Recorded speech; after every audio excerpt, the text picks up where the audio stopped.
over the many years we've spent analyzing these books, we've gotten pretty good at identifying foreshadowing, and you all have grown in that skill with us, especially those of you who have been with us for a long time and or have been in the fandom with an active mind for the long term. Yet, arguably, it doesn't take a whole lot of skill at catching clues for the future of A Song of Ice and Fire when it comes to the notion that King's Landing will burn. In some form or fashion, if not multiple forms and fashions, it has been foreshadowed. Whether it's Cersei's current obsession with wildfire or Aerys's past obsession with it, the danger remains as caches are still sitting there like time bombs in unknown locations. And I don't mean unknown to all but a select few. No, I mean truly unknown. There's only one person who might know a little about the hidden caches, and I doubt they know it all, even if they know anything. And without knowing it all, well, you can't stop the problem from happening. Only one cache is required to do massive damage, and if there's a few, well, the damage is like exponential from there, because one sets off another, sets off another, sets off another, etc., that kind of thing. So it's really not just a times 2 times 3, it's a times 10, times 50, times 100 times thing. Type thing. I'm not even talking about the TV show, not just because what happened on the TV show isn't foreshadowing, that's just a whole different set of events that might correlate. And also not just because several important and highly involved characters and plot lines were missing from the TV version, like Aegon and Jon Connington, and Jon Connington having grayscale.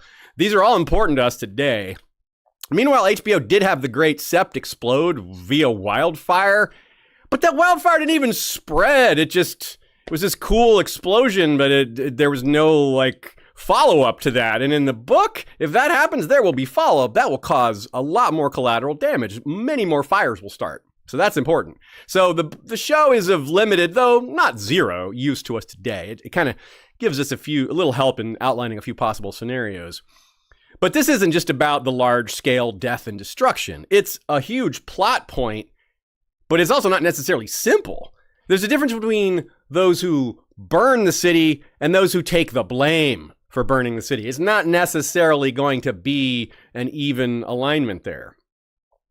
We've got prophecy, major symbolism and foreshadowing, so many parallels from Aerys to Dany to Cersei to Rhaenyra to lots of different matchups here that add to the whole group of pairings and selections that we have for you today. There's fires of many sources, flames of many colors, cascading in a climactic culmination. Burn them all, that and more, on this episode of History of Westeros podcast. Hello and welcome back, everybody. It's time for another fun live stream. If you're watching us live, then it must be 3 o'clock Eastern, because that's when we go live on Sundays. Most Sundays we are here, unless it's a TV season, in which case our streaming schedule is TBD, and you'll know when it happens. We are also on Spotify. Every episode gets posted as an edited video, so the content is a little cleaner and clearer and smoother over there. But it's available quicker here on YouTube. That's the advantage. And if you catch it on, if you listen on podcast platforms, if you don't care about watching any of the video part, that's your call. You can catch it anywhere you get podcasts. And if you listen on Patreon as a member, well, you get it ad-free. That's pretty cool. Shout out to our good friend Nina Krusling, who added a lot of good thoughts for this one today. And you can check her out over at goodqueenally.tumblr.com, 1L in Alley.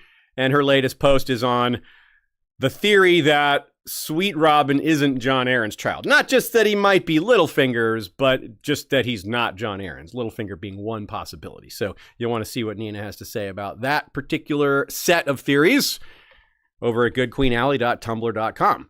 If you have questions for us, hit us up at westroshistory@gmail.com or ask a question live if you're here during the live stream. You could also hit us up on any other social. We're pretty much everywhere there is to be on social media. And we have a great Facebook group and a Discord, which you can join if you so desire. Lots of good discussions happening there. Let's start off with a trivia question where I will give the answer at the end of the episode, along with some episodes that relate to this one. If you want to stay immersed in this general topic, we've got you covered. The question is, who tells Jon Connington that Tywin Lannister would have burned Stony Sept to the ground. At the outset of Robert's Rebellion, that is. The answer is at the end, like I said. Let's have a little quick reading of what we have in store for you today, the different sections that we have. We have King's Landing. We have The Last Burning. We have Aerys' Revenge. We have The Lions of Wildfire. We have Green Fire, Black Water. We have Cersei and the Tower. We have The Stony Griffin. We have a quote of the day. We have Return of the Dragon, and then an outro.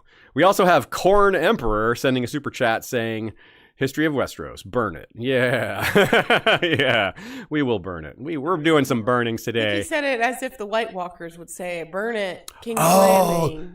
WW, I didn't catch that. Yes, okay, they're all about that. Makes their job easier, huh? I'm all about burning it. Hey, that was a reference. All right, King's Landing, let's get going. As is well known, especially if you're listening to this show, King's Landing was built by Aegon the Conqueror along with Visenya and Rhaenys. Apparently, Visenya in particular, she had a lot to do with the day-to-day of the building. Aegon had a lot of planning in mind, but etc. Funny to think how in all the years before the dragons died out, King's Landing didn't suffer any significant fires in the populated areas. Most of the big fires that came in King's Landing or near it came later, and they were mostly to do with wildfire instead of dragonfire. Dragonfire is hotter, but wildfire is far harder to put out. It spreads way more. It burns things that dragonfire maybe can't or has a harder time burning, like stone. So so these are both important to keep in mind, the differences as well. Like when the Targaryens fought each other early on, it was mostly in the Riverlands. Maegor did burn the Sept of Remembrance and then built the dragon pit on top of the ruins. That's Rhaenys' hill. That was a little symbolic in that he was sort of torching the other branch of his family, the one that he had usurped. And they may have gotten a bit lucky back then, too, because water access within the city was limited until after the completion of the dragon pit. It was under Septon Barth and Alysanne who convinced Jaehaerys that the city needed better water. So, and when the dragon pit was destroyed itself during the Dance of the Dragons, well, that didn't cause fires elsewhere either. I mean, there were fires in the city, but they weren't massive. So, of course, long after the dragons died out, Aerys plotted to burn the entire city down with wildfire. And as we've mentioned a couple times here and there over the course of the show, yeah, there's a lot of evidence that some of Aerys' caches are still there. So he may yet have his plan come to fruition, even if he's long dead and won't see it happen himself. That's why we have a section in this episode called Aerys' Revenge. And Anina points out this is something we need to keep in mind, too. Not just the difference between wildfire, dragonfire, and, say, conventional fire, but medieval cities or proto-medieval cities or whatever you want to call King's Landing, which I think pseudo-medieval city is accurate or fair enough.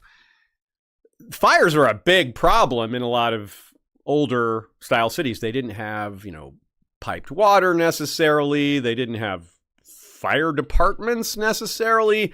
So medieval London, Nina gives examples here, 2 huge fires in the 12th and 13th centuries that caused massive damage, partly because of how close the structures were, ignorance on proper safety to prevent fires, things that we kind of understand better today. People like almost every house in the United States has a fire extinguisher. Maybe not every house, but a lot. The fire extinguisher is ubiquitous. And of course, there's 0 in Westeros. So there you go. So the last burning. That's our next section. What we mean by the last burning is when the last time King's Landing had something along the lines of what we're predicting a bigger version of. A quarter of the city burned under Bloodraven when the Great Spring Sickness happened. Of course, you say under Bloodraven, well, he wasn't the king. No, it was Aerys the First, but it was the transitional period between that because King Daeron the Good died of the Great Spring Sickness, and Bloodraven didn't. So he was the hand of the king. So he was the continuing factor there in terms of ruling.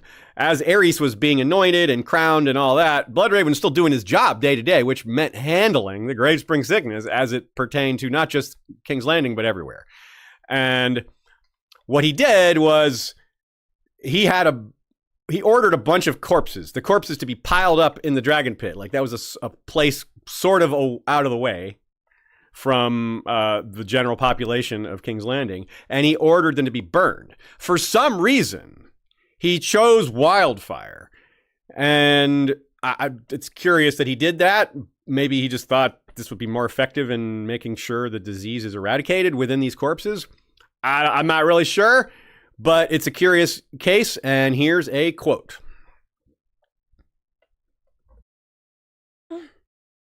Worst hit of all was King's Landing.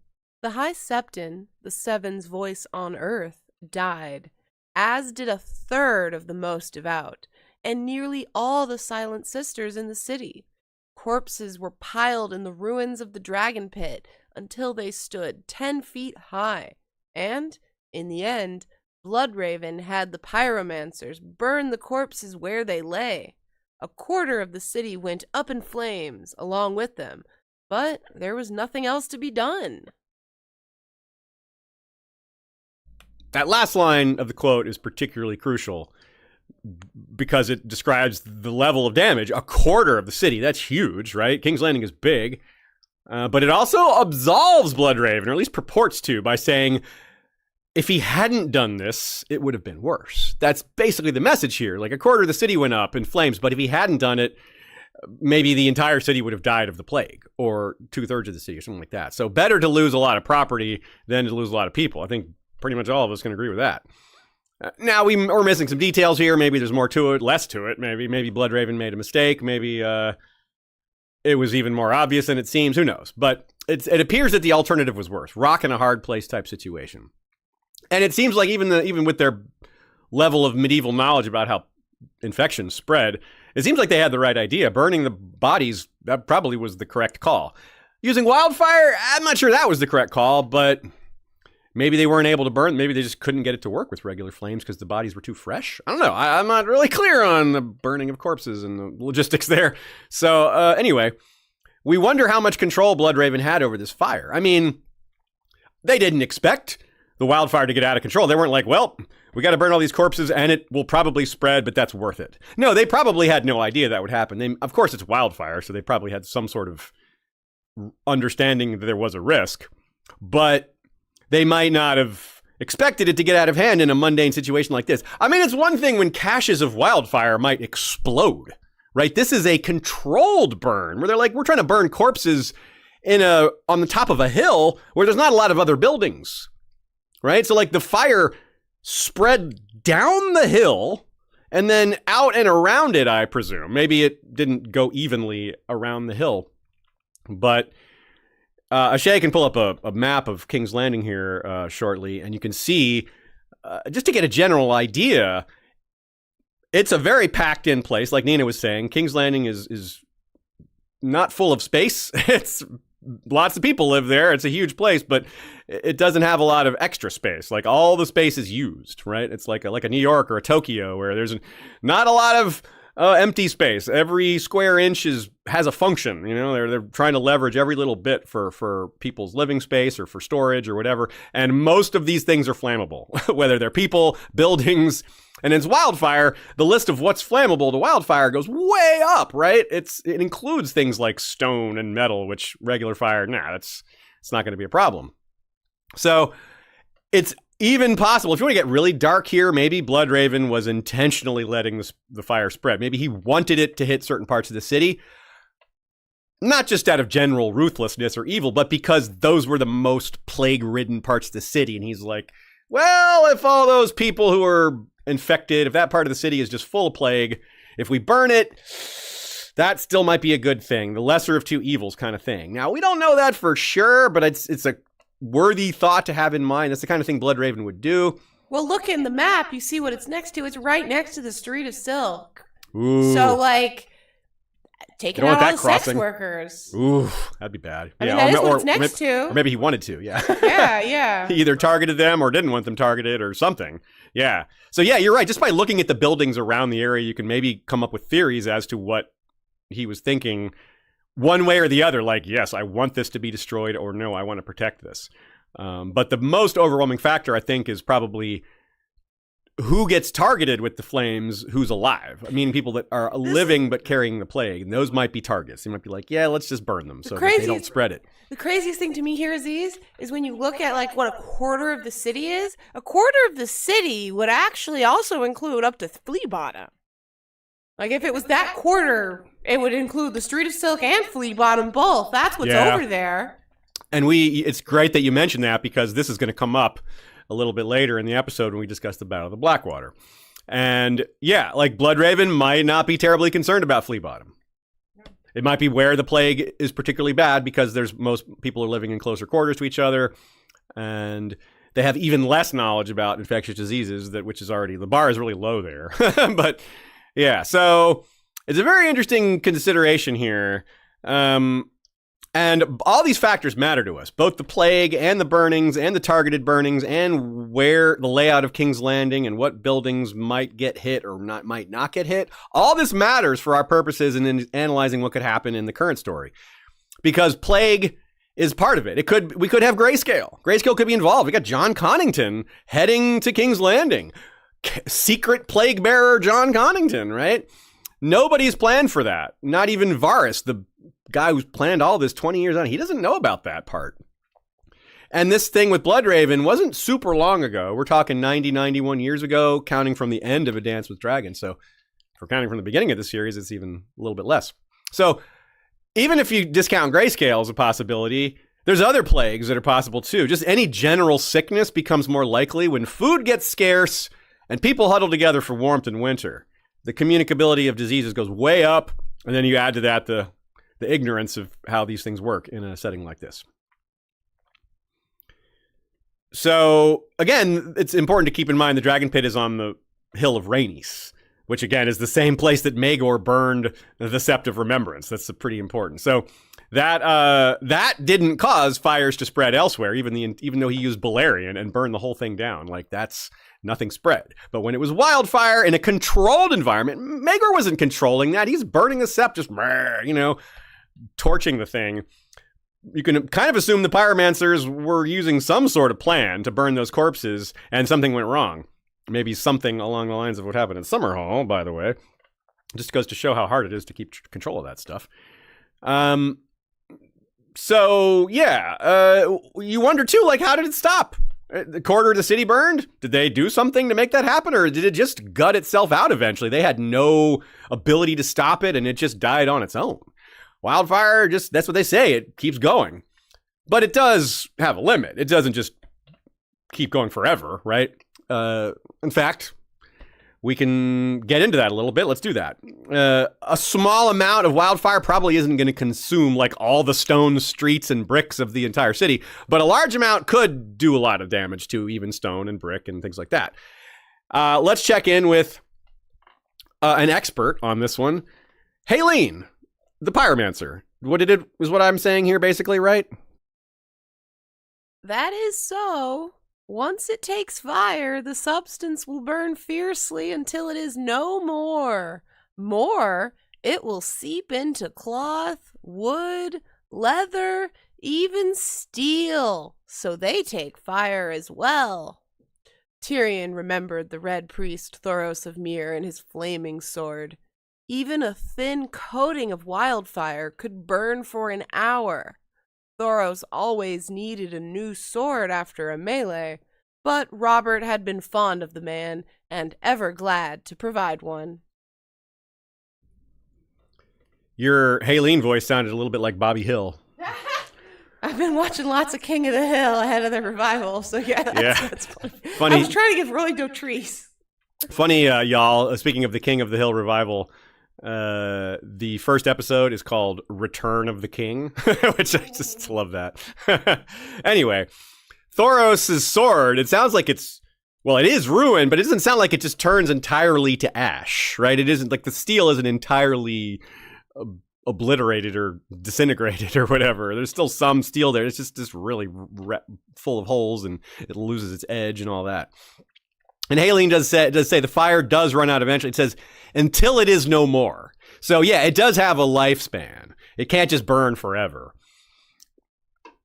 Which brings us in turn to the sister hill of Rhaenys' hill, Visenya's hill, yeah, sister hill. They were sisters. Their hills were sisters before they had those names, yeah. Which now has the great sept of Baelor atop it. So it's really a case of history repeating itself. Rhaenys' hill had the sept of remembrance, which was then burned to the ground. Now we have the great sept of Baelor atop it. And the Pyromancer's Guild happens to be below it. This is really symbolic, isn't it? The fire seething and burning below the surface of the hill as if it were the fires of the earth or the gullet of a dragon. And what color was Visenya's mount? Vhagar was green, of course. Perhaps not the vivid green of wildfire, but green nonetheless. So that's a kind of a cool little pairing there.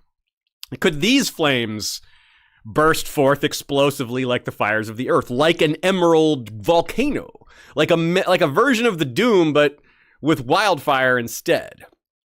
Which, hey, that fits because most theories about the Doom include some sort of human trigger, whether it's the killing of the sorcerers of the fort that are keeping the 14 flames back, or some other thing, and who it was that killed those sorcerers, right? Was it the Faceless Men, my favorite theory, or was it just the Valyrians themselves just going back and forth too much, murdering each other?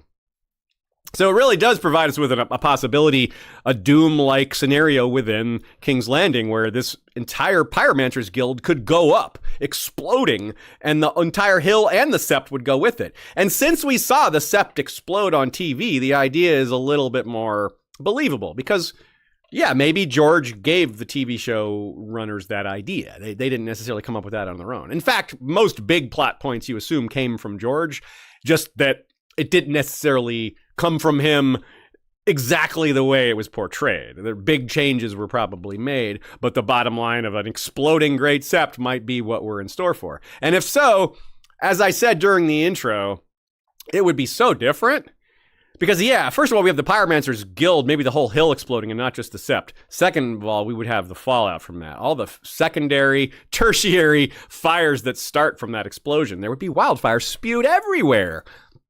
Later in the episode, we're going to recap and recall some of the Battle of the Blackwater, where we see wildfire explosion. We get vivid descriptions of exploding wildfire, including like how high and far it goes. And that gives us an idea of just how destructive something like this could be. Because a ship blowing up in the bay is nothing compared to an entire hill full of wildfire blowing up and taking a giant church with it, right? That's way bigger. And of course, it makes sense that it would escalate to bigger things. We start off, book 2's got some pretty big wildfire explosions. We hear about some ones in the past, Summerhall this, other things, wildfire burning the corpses, culminating in some big climactic explosion in the main series, right? That really fits. And getting back to logistics a little bit, we talked about one quarter, the city. Shea had some good takes there on what buildings were nearby. We have an idea that the population is roughly 500,000. Now, we can't just say strictly one quarter of the city means one quarter of the population was killed, because people can move, they can run away from the fires, and not every part of the city is equally populated. But just as a basis, a quarter of 500,000 is 125,000 people. That's a lot of people. That's a huge number of casualties in any scenario. But in Westeros, where it's very rare to have that many people even in one place, like, this is the only place in the entire continent this could even happen, other than maybe Old Town. Lannisport, I don't think, is big enough for that, and certainly Goldtown and White Harbor aren't.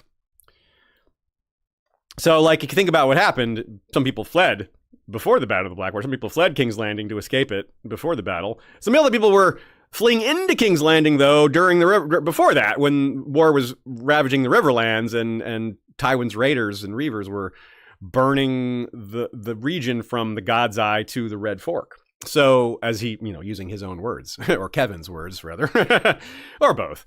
Anyway, so I must reiterate, wildfire. If controlled wildfire took out a quarter of the city under Bloodraven, what's uncontrolled wildfire in much larger amounts gonna do? It's epic and destructive and wow. All at once, yeah. This isn't a slow, inexorable burn. This is caches going off. Huge, 300 jars at once, or something like that. Hundreds of jars at once. Just exponentially more explosive. Now, just as a fun side note, before we move on to the next section, Aegon the Unworthy also managed to burn a quarter of the Kingswood with his wooden dragon contraptions / siege engines that were designed to launch wildfire. And yeah, if you've heard this part before, you're shaking your head like, man, that guy was a dummy, wasn't he? Yeah, how do you create wildfire launching devices that are made of wood? Brugh, that's dumb. So somehow these dragon-shaped wildfire-carrying siege engines caught fire on the way to Dorne. Couldn't have possibly been sabotage, could it? The Dornish heard about this and then like, this is the easiest thing to sabotage ever. You just burn one torch and the whole thing goes up. But yeah, it took out a quarter of the Kingswood. It's a massive forest, right? So another quarter, by the way. It's kind of, that number gets thrown around. I tell you, thinking about that first fire taking out a quarter, I'm like, this fire has to be bigger in my head, right? Your fire's going to be in your head? Yeah. No, you're right, though. It's going to be enormous. It seems like, right? So you would think it would be half the city. Well, if you look at the map, half the city would theoretically include the Red Keep. Yeah. I don't know that I see the Red Keep going completely up, because maybe it's so high up, but maybe the whole base of the Red Keep is in flames around the high hill. And as we're going to see, we're about to go through in this next section the places where the wildfire caches were found, which might mean there's more of them there. And yes, the Red Keep is one of those spots. Yeah. So yeah, the Red Keep could detonate because of hidden wildfire. It's absolutely possible. Yeah, I mean, maybe, I guess, I think even if it doesn't go on fire completely, I think it would maybe collapse. Detonate is the right word, because it's on the hill, and I think it could lead to sink down in. The show gave us the destruction of the Iron Throne. What if the whole keep and the Iron Throne go up instead of just like a bigger version of that? Yeah, I mean, I look at the map and it does look awfully precarious there. Right? Could sink into the sea. The Iron Throne just goes way up in the air and just flies out into Blackwater Bay. Aerys' revenge. Though few know it, King's Landing has Jaime Lannister to thank for foiling Aerys' plan to detonate huge numbers of wildfire caches placed strategically around the city. The idea seemed to be that only one cache need be lit to set off a chain reaction that would unleash all the rest. That's crucial for us because conventional fire would take a serious concerted effort to devastate King's Landing. Even with what Nina said, they should be able to get it under control, but not if it's wildfire. Well, the weird thing about that is no one actually wants to burn King's Landing to the ground. Aerys did, but he's dead. Even Dragonfire, even if Dany was determined to burn down King's Landing with Drogon, which I don't know why she would do that, but even if she wanted to, it would take so long. And she can't burn the stone streets, and this isn't wildfire. So wildfire is actually more effective at this. So we pretty much have to envision wildfire as part of the equation. If we're going to envision the whole city or most of the city going up in flames, it's going to be because of the wildfire. It's probably going to be something else that starts it, but the wildfire is going to be the most destructive element here, more so than the dragonfire. Nina adds, I think when we imagine potential and probable future wildfire explosions from the caches under King's Landing, we should imagine something like a nuclear explosion. This would and will be a series of chain reaction explosions of fire which cannot easily be extinguished and which exponentially increases the power of other wildfire.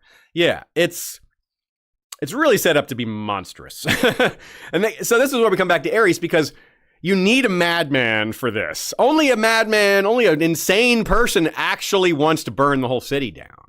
Even if Dany goes mad, which I'm very skeptical about, she's not going to want to burn the whole city. And if she does, she'll get this assist from her dead father, who, without even knowing it, because in the effort to burn the city down, these caches would go off, and that won't be something she planned for. Again, no one knows about the caches. So, yeah, because most people who come to King's Landing with violent intent, they want to capture it. They're not trying to destroy the whole city forever. Aerys is the only one who ever had that idea, and, well, here's how Jaime remembers it. This is crucial. Let's get into the weeds with Aerys. Quote, he saw traitors everywhere, and Varys was always there to point out any he might have missed. So his grace commanded his alchemists to place caches of wildfire all over King's Landing, beneath Baelor's Sept and the hovels of Flea Bottom, under stables and storehouses, at all 7 gates, even in the cellars of the Red Keep itself. Everything was done in the utmost secrecy by a handful of Everything was done in the utmost secrecy by a handful of master pyromancers. They did not even trust their own acolytes to help. Those locations are so telling. Beneath Baelor's Sept, in Flea Bottom, in the cellars of the Red Keep. Those are huge. And then the general stables and storehouses, which just... And at all 7 gates? Yeah. Good Lord. That's like... They really covered their bases. These were crazy people, but they know how to plant bombs. And they know how to make sure their plan worked by not telling other people and then all getting killed. They died with their secrets. Right? Gosh, this is big.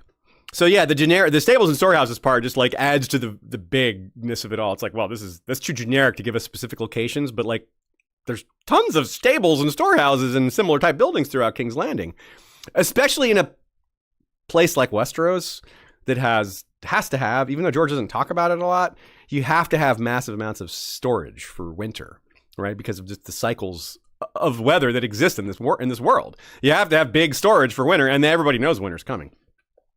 So it serves to show just how widespread they were, how thorough they were, and how large they were too. Because when we get to some of the examples, we see that we're talking hundreds of jars in some of these caches.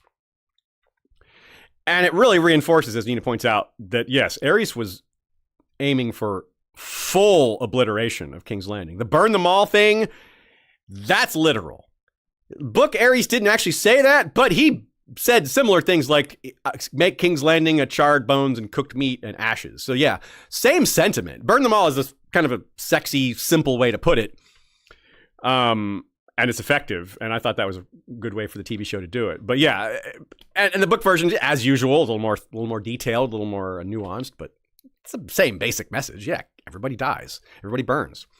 So Jaime was smart about it, but was he? But it may have been beyond him. If we're being honest, like he didn't just kill all the pyromancers he found. He made them show where the caches were, and then he killed them, and had the caches removed. But clearly he missed some. And how not? There were so many caches, and the pyromancers probably on some level understood, at least some of them, that Jaime wasn't going to let them live. So what incentive do they have to give up all the info? They could say, hey, yeah, here's a few caches, knowing he's going to kill them. Leave a few. Don't tell him about all of them. Why tell him? You know, what incentive do they have? You know they're going to die anyway, or go to the black cells, or meet some horrible end. They have no incentive to give the truth, the whole truth. Only enough to placate Jaime so he doesn't like torture them or make them, you know, something like that. He may have not even trusted all the pyromancers. He was so paranoid. He may have had extra caches hidden by other people, like backup caches.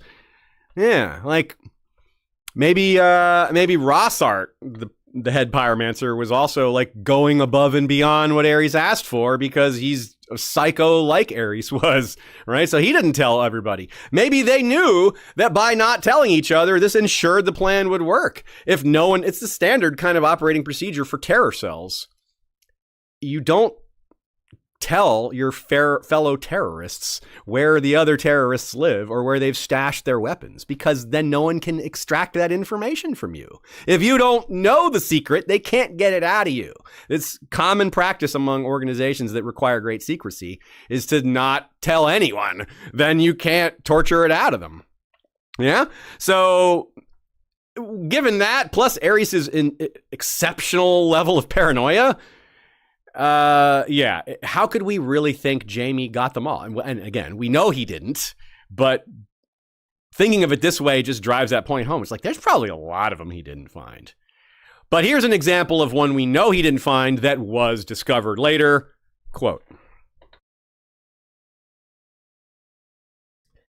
Another cache of Lord Rossart's was found, more than 300 jars, under the dragon pit. Some whores have been using the ruins to entertain their patrons, and one of them fell through a patch of rotted floor into a cellar.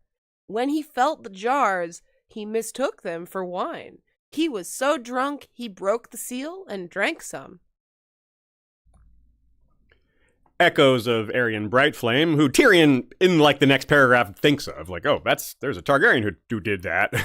Didn't work out for him either. Yeah, 300 jars, though. Damn, that's a lot. It only takes one jar to take out a whole ship, you know? This would have been a pretty large boom had it gone off. And it just really emphasizes, as Nina points out, the terrifyingly unknown extent of the wildfire caches here. And the dragon pit, we already saw that when Maegor had Balerion, the same dragon who could burn Harrenhal, those fires didn't spread, didn't cause some massive conflagration. But this, yeah, it will. And here's a second example. You know what happens when George gives us an example and then gives us another nearly identical example. There's nothing to do but look at this as foreshadowing, right? Quote. Only last year, 200 jars were discovered in a storeroom beneath the Great Sept of Baelor. No one could recall how they came there, but I'm sure I do not need to tell you that the High Septon was beside himself with terror. Okay, Baelor's Sept again is mentioned. And Jaime knew there were some in the Sept of Baelor. He listed the Sept of Baelor as a place where he knew wildfire was, and he got it. But there were still some there. This is proving the point I was saying earlier about they did not have incentive to tell him where it all was, if they even knew. Some of the pyromancers that he was holding his sword to their neck saying, tell me where the wildfire is, they might not have known. And it's again, we have the High Septon here. This is High Septon. This is the same High Septon that has passed. And another one after him was murdered by Osney Kettleblack on Cersei's orders. And now it's the High Sparrow, right? So this is enough people have died now that this may have been forgotten, the wildfire thing. It just, by the time we get to the High Sparrow and multiple changes of leadership, he probably has no idea about this. So, so it sounds like both hills, Rhaenys and Visenya's hills, are both compromised, especially Visenya's, because it's where the Pyromancers Guild exists, and the Sept, which is multiple foreshadowings, and the TV show. And what are the odds that those were the last two caches? I know, those were the only two. Jaime got all the rest except those two. The odds are zero that those were the last two, right? In the real world, you can't go that definitive with zero. This is a story. We can be definitive. This isn't the real world. George is setting us up here, but we picked up on it because, well, that's what we do. Even in the TV show, there were green explosions in King's Landing when Dany was scouring the city with strafes of Drogon. There were just mysterious green flames that popped up. It's clear the TV show had a plan for this and abandoned it. They thought about the wildfire caches going off and then just said, nah, never mind. But they left the green fire there. If you go back and watch that episode or that scene, you'll see green fire popping off, some explosions of it. It just, again, it amounted to nothing. It was just like, hey, there's some green fire. Those of us in the know, like us, were like, hey, that's wildfire. But it was like, it didn't do anything. It didn't add to the, it should have caused extra destruction, but they didn't really portray it that way. It was just, hey, green fire over there. So, I mean, at least it was there, but it was kind of cool. I guess that was probably part of their dream sequence, Aerys going, burn them all stuff. It was probably, they just decided to drop that, along with a lot of other things that they dropped. Anyway. Yeah, I know. They were like, well, let's set ourselves up for this. Actually, we're tired. They were tired. It'll just be cool to have green fire. We don't have to go any beyond it. We don't have to explain it or go anywhere with it. Just green fire. And of course, so it's like, yeah, they clearly knew what they were doing with that. Like in terms of setting that up, they just abandoned it. It's like, why else would there be green fire there? So they knew, they had an idea. They were told by George. So it was there. They just gave up on it. And here's another thing. Like, look at this line by Haleen talking to Tyrion. Tell me this isn't further foreshadowing for all this. Quote. As it ages, the substance grows ever more fickle, let us say. Any flame will set it afire, any spark. Too much heat and jars will blaze up of their own accord. It is not wise to let them sit in sunlight, even for a short time. Once the fire begins within, the heat causes the substance to expand violently, and the jars shortly fly to pieces. If other jars should happen to be stored in the same vicinity, those go up as well, and so... He's describing the chain reaction that would occur, or should we say will occur. And again, Nina suggests nuclear reaction, just a chain reaction of massive expansions of matter and energy.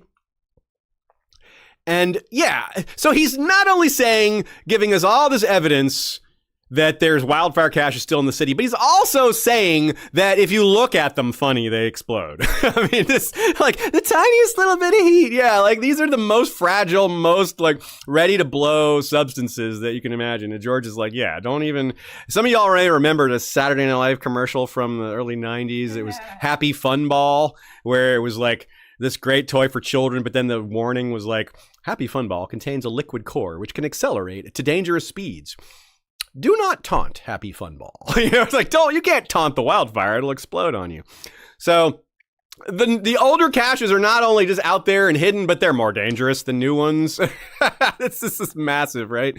And this is clever. This is really clever by George, because he's not setting this up for later. It's there, but and you can catch that it's for later, but the thrust of this conversation is Tyrion trying to prepare wildfire as a defense against Stannis. So it's a very active plot heading in another direction, but it's also groundwork in book 2 that isn't going to pay off until book 6 or 7 or something like that. So it's like, damn, George, good one.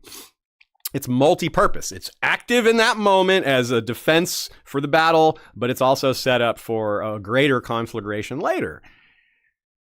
So, yeah. And even before any of this, like, Aerys' obsession with wildfire began before the notion that he would blow it up, that he would make him a dragon, or whatever these other silly things that got into his head, the other insane notions he had.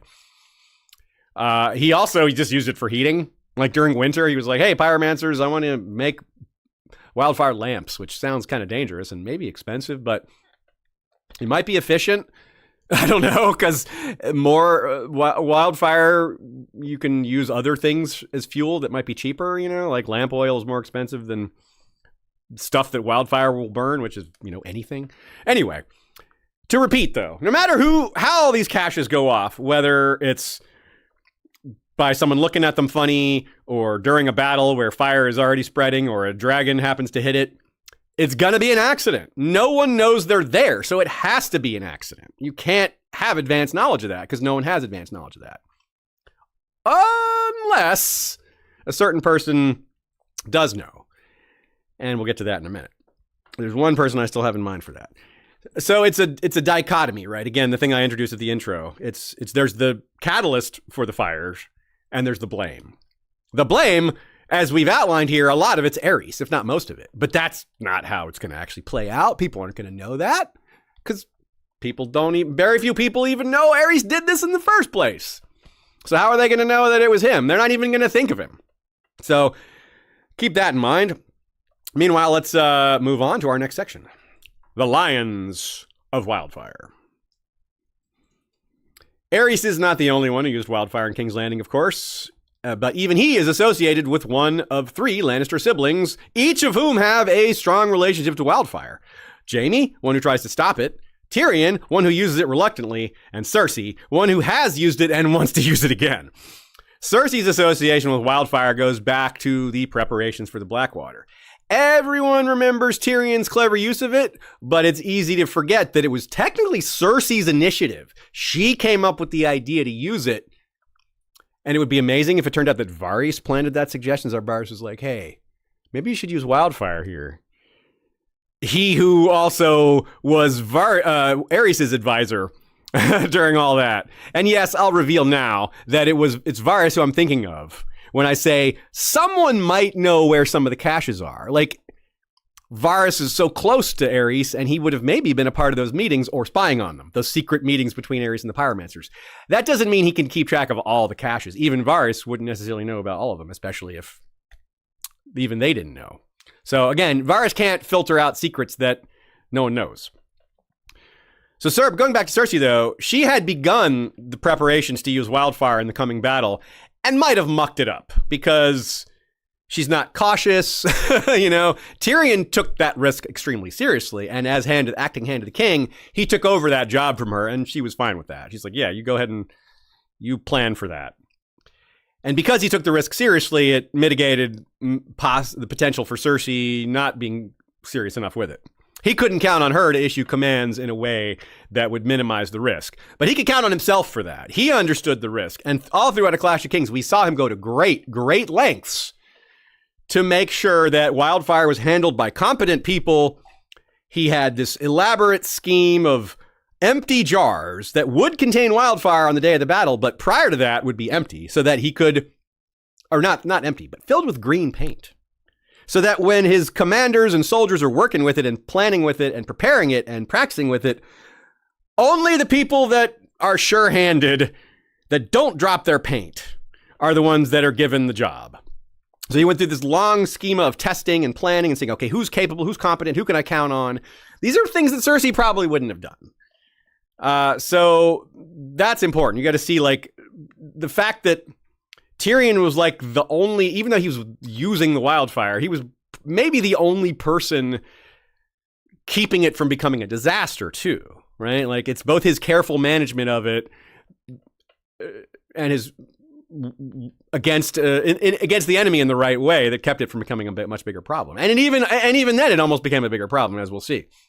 It's actually kind of an interesting case of Cersei and Tyrion working together, which technically in A Clash of Kings, they actually did work together in a few different things while also working against each other. He actually admits to himself that wildfire was a good idea from Cersei. He doesn't tell her that. He doesn't want to compliment her on that. But he's like, yeah, actually, this is pretty smart. But he also quickly amends that note to himself, I think, yeah, but it's not a good idea for her to be in charge of it.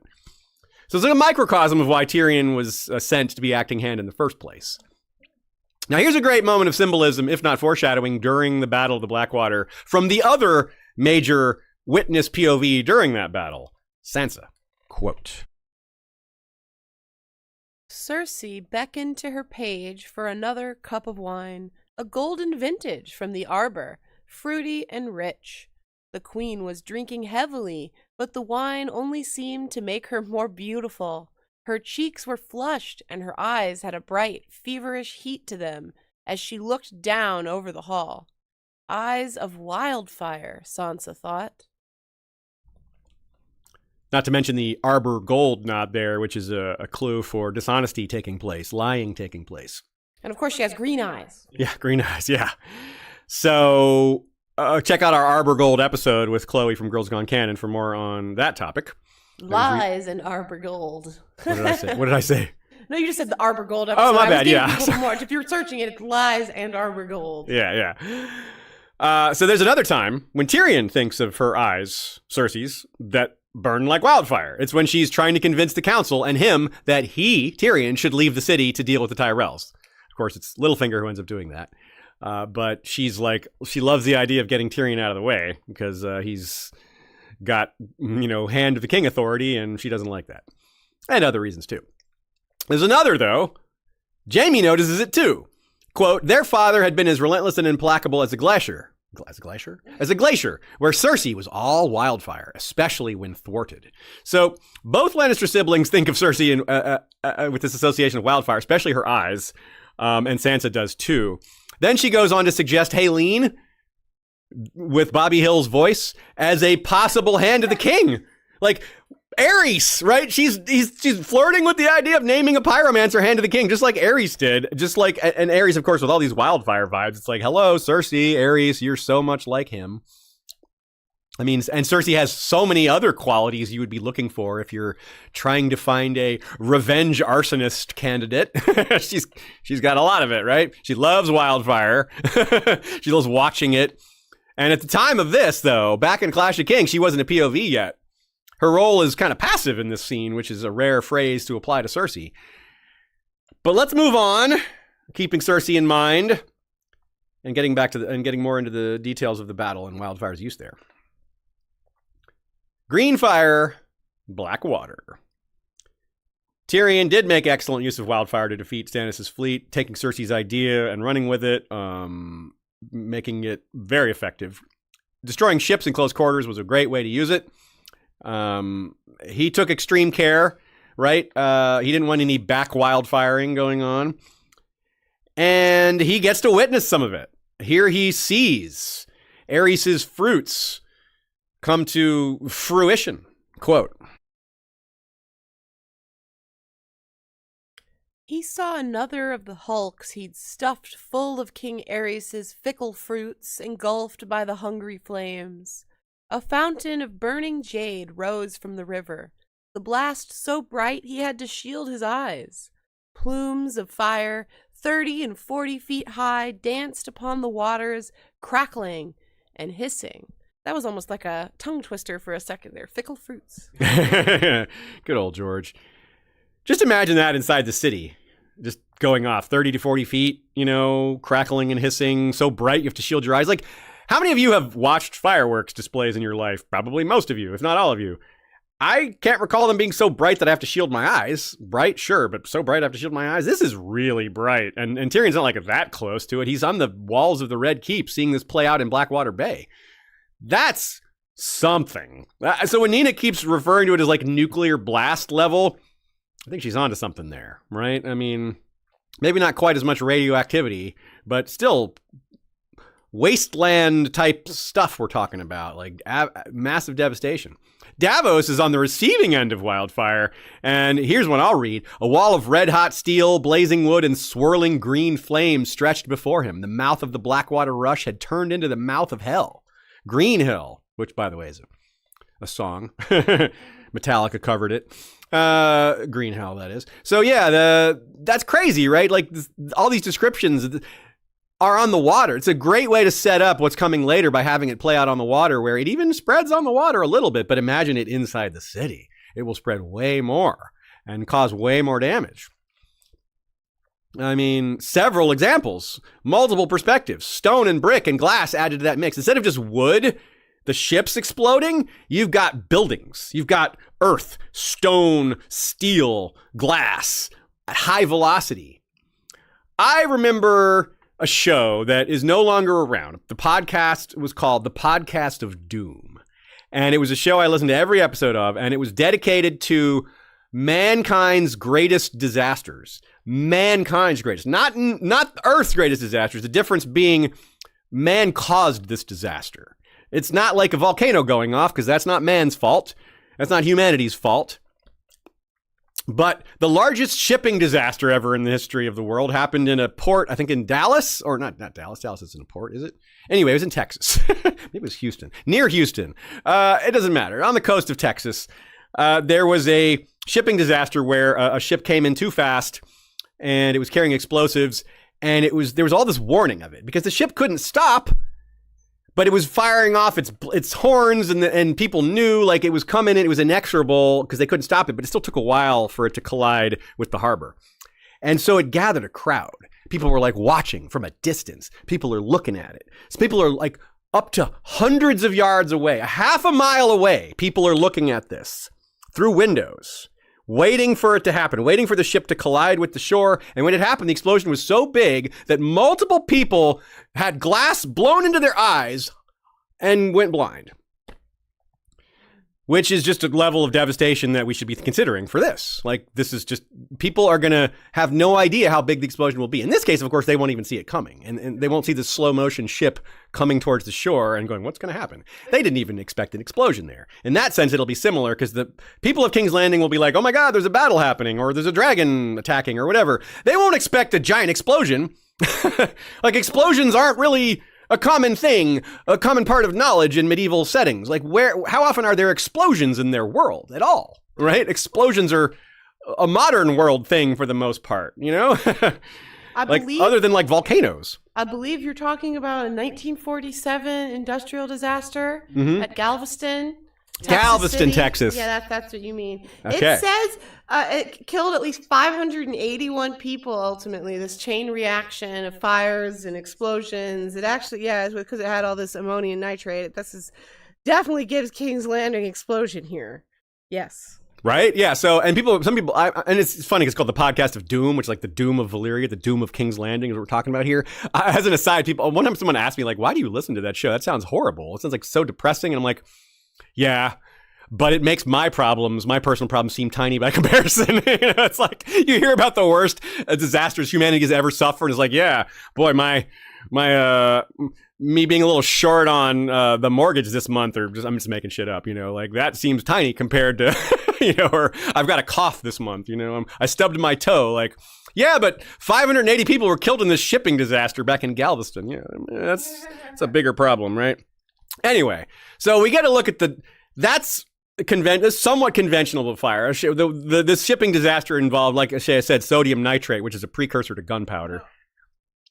It's ammonium nitrate. We talked about that actually during the TV season of House of the Dragon with all that bat guano just like piled up in Harrenhal, and how that could actually go off. Like that can explode, all that, because bat guano has that quality. It can be ignited. Now, bat guano is not a problem in King's Landing as far as I know. But we do get a look at what regular fire could do. So we get a look, we've seen wildfire, we've talked about dragonfire, but here's just what regular fire can do in King's Landing is pretty bad enough. And here we go. A look at what almost happened during the Battle of the Blackwater. Quote, "My lords, there's smoke in the city. Flea bottom's afire." Tyrion was unutterably weary, but there was no time for despair. "Bronn, take as many men as you need and see that the water wagons are not molested. Gods be good, the wildfire, if any blaze should reach that. We can lose all of Flea Bottom if we must, but on no account must the fire reach the guild hall of the alchemists. Is that understood?" It's just more setup. The fire didn't reach the Guildhall of the Alchemists, but he's planning the suggestion of what would happen if it did. "We can lose all of Flea Bottom if we must." That refers to the other ruthless angles that leaders might take when considering which population and sections of the city are most valuable to them, which the poorest section is predictably the least valuable to them. But in this case, it's worse than that, because they also are willing to sacrifice it to prevent the fire from spreading, which is not entirely evil, right? He's right that you can't have it reach the stores of wildfire. Tyrion is not wrong to act like that is the worst possible outcome, because he's right. If it did reach there, then what we're talking about happening in the future would have happened back then in A Clash of Kings. But it's also a reminder that a conventional fire could lead to this outcome. If Flea Bottoms is burned for some other reason, it's some other scenario, the same risk is present, or would become present. And Halene's speculation that the presence of magic and dragons is helping the process of creating wildfire, it's making it work better. Does that make wildfire itself more potent in the current times? It might. It certainly isn't going to be less potent, right? And imagine, instead of conventional fire creeping towards the stores of wildfire that we have in this scenario during the Battle of the Blackwater, what if it's actual wildfire flames creeping towards the stores of wildfire in the Pyromancer's Guild? In which case, the water wagons won't do anything. They will not help at all. You need the sand wagons. The sand is one of the things the Pyromancers use to stop wildfire from spreading, and there are no sand wagons. There's no such thing. As far as we know. Maybe they should have such a thing, but they don't. And this would create tension in the story. I think what we might get, Nina and I were discussing this right before going live today, is the possibility that they will, in the book, there will be some sort of ticking time bomb type narrative where someone is aware that the caches are there. Maybe Jaime thinks of it. He's like, you know what? Maybe I didn't get all those caches. And plants the suggestion somehow, or maybe Varys appears on screen for a minute. I don't know how Varys would appear on screen. He's not a POV. So this is why it's tricky to imagine this scenario. But what I'm getting at is what we saw on TV was pretty effective, even though it was maybe a little silly. Lancel slowly seeing the flame get closer and closer to the wildfire, building that tension as that it's like a fuse, like an hourglass. That was pretty effective as building the tension before the explosion, as people inside the Sept were ignorant of what was about to happen, except for Marjorie, who starts to be like, hey, y'all, maybe we should take this seriously, and then it was too late. That I could see something vaguely like that. Not necessarily the Marjorie being in the Sept and all that stuff, although maybe. I just mean the ticking clock of the explosion. That would be an effective story. Because otherwise, it's like it just all of a sudden we have explosions, and it's like, wait, where did... Yeah, it might be more effective if we see the sand through the hourglass of that flame getting closer. Something like that. So yeah, something along those lines. Now, again, Tyrion Only Tyrion knew what to do. It was only Tyrion keeping everything under control in that battle. I don't mean the Lannister success. I mean the wildfire. Only one brain in that entire mix of the battle on either side was thinking of what happens if this wildfire gets out of control. And only one man was issuing those commands. And he almost died, right? He ended up in the battle, he ended up with his face cut open and nearly drowned. If the danger of wildfire hadn't passed before that, then the one guy that knows to keep the city from going up in flames is out of action. And then that level of protection is gone. So just consider how easy it would be to start a fire inside the city in a combat or non-combat situation. You got maybe Aegon and John Connington's army, the Golden Company, like battering down the gates, throwing torches, fire arrows, any number of things, right? Or like Dany with Drogon, right? That's not necessarily a conventional fire, but it's close enough. Or just some saboteur inside the walls. Like we had the Antler Men who were planning on helping Stannis, opening the gates for them. Varys sniffed that out, and the Antler Men were disposed of. But what if they hadn't been? What if there were some inside element, some sort of inside the wall element helping those on the outside get in? They could start a fire as a distraction, thinking it's a good idea to help their cause, not knowing that starting a fire on the inside could lead to caches of wildfire going on.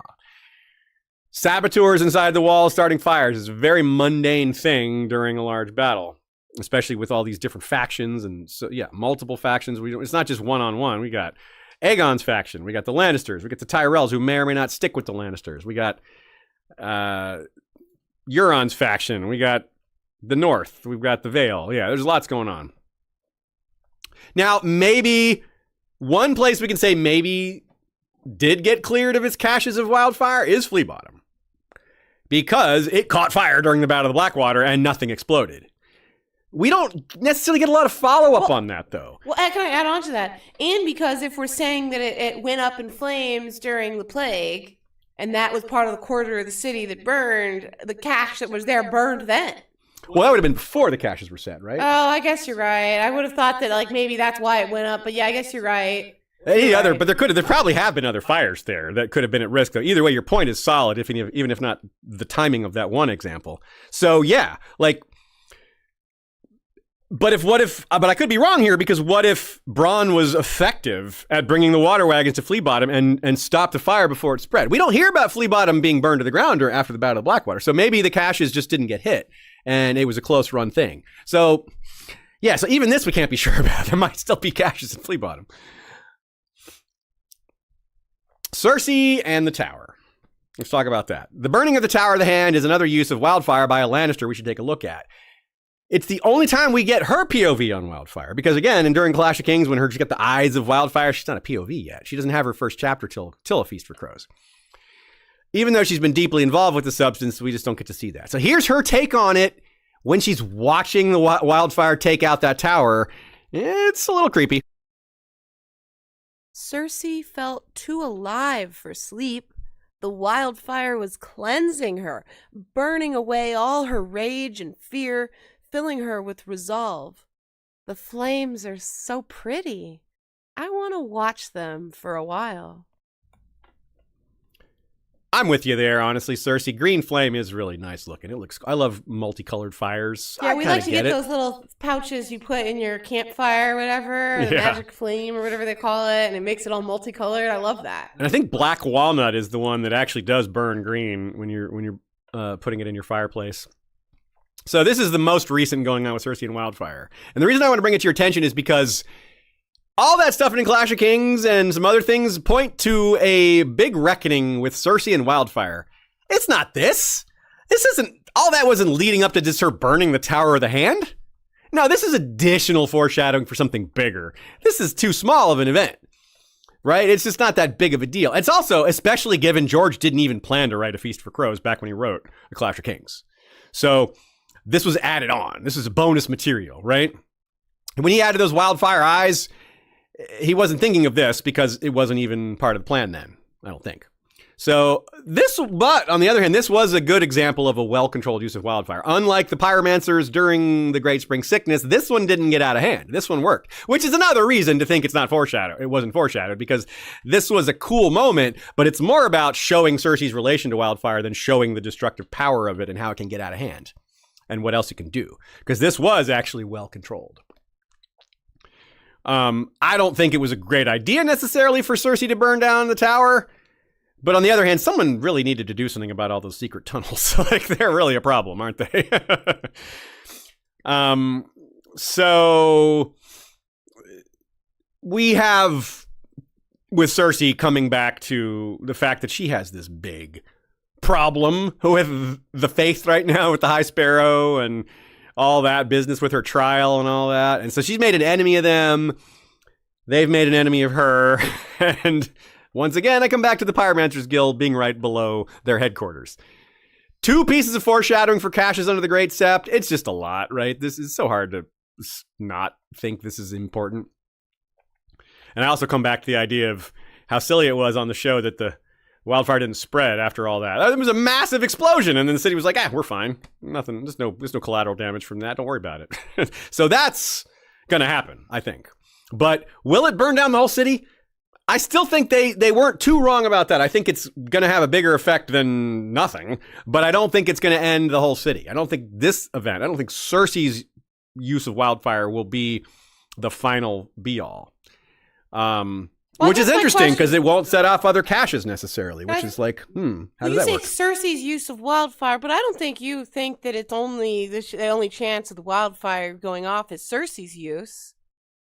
Right. No, I just think... want to be clear about that. You said it like that because you're talking about Cersei in this context, but you probably think it's just as likely that just an attacker and aggressor of King's Landing sets it off. Yeah, I do think that. Okay. I think that Cersei will use wildfire, but she won't be the one to accidentally detonate the caches. Yeah, okay. Her use will be intentional and will end with that. It won't go beyond because it won't hit the other triggers. I think these attackers, either Connington or Dany, are the main culprits that we're going to discuss in the second half, are the ones that are likely for that. Whereas Cersei is, she's kind of got her own plot, her own burnings. And yeah, it's like, this is part of what makes it a little harder to predict because George is doing multiple things here. Also, getting back to Cersei's thoughts there on burning away her rage and fear. That is very similar to how Dany felt during her fever dreams after Mirri Maz Dúr's ritual, but before the actual hatching of the dragons. And then again in A Dance with Dragons, she tells Zara, Zoan, Daxos, my fears were burned away the day I came forth from the fire. Now, with her, it's a lot more literal. She was actually in the fire. But still, yeah, there's some parallels going on there, right? Nina also points out that she doesn't like the idea of Jaime stopping Cersei blowing up the city, which is a theory that's gone around. It's got some merit to it because it takes away a lot of that tragedy. It's like Jaime is justified in doing this, just like he was with Aerys, which isn't tragic and conflicted enough because Jaime's had really dark thoughts about killing Cersei that are mostly about her cheating on him. Like, not because she's a villain who's done awful things, not because she's a terrible person, but because she cheated on him. That's what really makes him murderous towards her. So that's pretty dark. It's not, I mean, it's human. But it's not casting Jaime as a hero. It's not setting him up to be a hero in that light. Certainly it doesn't change that he was heroic in how he behaved towards Aerys. But I don't know that that's the exact parallel that we're heading towards. Even though I could see why people would think that. So here's another example. We have comparing Cersei to Dany, but she's not the only one that uses that language or has that language associated with her in terms of fire and personality and things like that. Quote. Only the gods truly know the hearts of men, and women are full as strange. Broken by the loss of one son, Rhaenyra Targaryen seemed to find new strength after the loss of a second. Jace's death hardened her, burning away her fears, leaving only her anger and her hatred. Still possessed of more dragons than her half-brother, her grace now resolved to use them, no matter the cost, she would rain down fire and death upon Aegon and all those. She would rain down fire and death upon Aegon and all those who supported him, she told the Black Council, and either tear him from the Iron Throne or die in the attempt. Very fitting language for a Targaryen, but a telling pattern as well. Another example of rage and fear burned away, leaving only anger and hatred, vengeance, and even the character being displayed here and mentioned is an Aegon, who might take the city before Dany does. Rain down fire and death upon Aegon? Could be headed exactly towards that. Dany instead of Rhaenyra. Absolutely. And it also echoes to a lot of what Dany's arc has been pointing her to be. A dragon. Be a dragon. In the show, Olenna straight up says it. Be a dragon. Do what a dragon does. That's destroy. Dragons don't plant trees. Dragons don't sow. Dragons are like Greyjoys in that sense. They don't sow. So, yeah, that's, it's... Dany doesn't have to go mad to have her fears burned away, leaving only anger and hatred. That's not madness, necessarily. And Cersei has this coming. She, in many ways, is more like Rhaenyra because of the number of children and the pending death of those children and how she may react to it, right? She's already lost Joffrey, and that made her really sad, just like what happened when Rhaenyra lost Luke. But when Cersei presumably loses Myrcella and or Tommen, it might go this way as well. Instead of breaking her, it hardens her and reduces her to rage and anger, taking away fear and all that. So yeah, Cersei could go very much down a similar path there. And that would mirror Aerys a bit, whose madness and violence also escalated alongside, in part, because of the loss of so many infants and his wife having so many stillbirths. He lost a lot of children too, or they lost a lot of children too. Not under the same circumstances, but still, it's a factor uniting all of them. For Cersei as well, another parallel could be Elia Martell, Princess Elia. The city was taken, the Red Keep captured, her children slain, and then she's killed too, as everything falls down around her, right? And, Cersei could end up in a situation like that. So, obviously, Dany has more in common with Rhaenyra than she does with Cersei, even as Cersei has a lot in common with both of them when it comes to the ability to rain down fire and death from above. Obviously, the Dragon Riders have more ability to do that, but Cersei has wildfire, so she does have fire and death in her arsenal. And if she does blow up the Sept, well, then, that's kind of like being a dragon, but more of a lion with wildfire, but similar damage. So yeah, I'm really curious to see what happens there, because I do think that, if you're going to pin me down on a precise theory, I do think, like we talked about with Ashea, like Ashea and I talked about a minute ago, I do think Cersei will probably blow up the Sept, but I don't think it will set off the other caches, and that will come later. Which is what we'll discuss here in the second half of this episode. Another little parallel, though, before we get to that, is Rhaenyra had to flee the city, had to flee King's Landing in advance of her rule collapsing. Cersei might have to as well, after pushback against her reign, especially if she does something awful like blowing up the Sept. That might get her kicked out. That might get significant pushback to her rule. And Dany may also end up having to flee King's Landing, not because she's losing, not because of it's destroyed, although those are possibilities, but she needs to head north to deal with a bigger threat.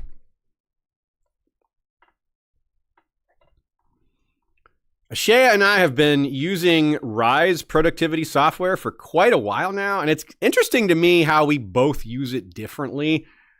I'll start with my experience, and Ashea can talk a little bit about hers, and maybe some of this will resonate with you, and it'll be something that would be useful to you in your day-to-day work life.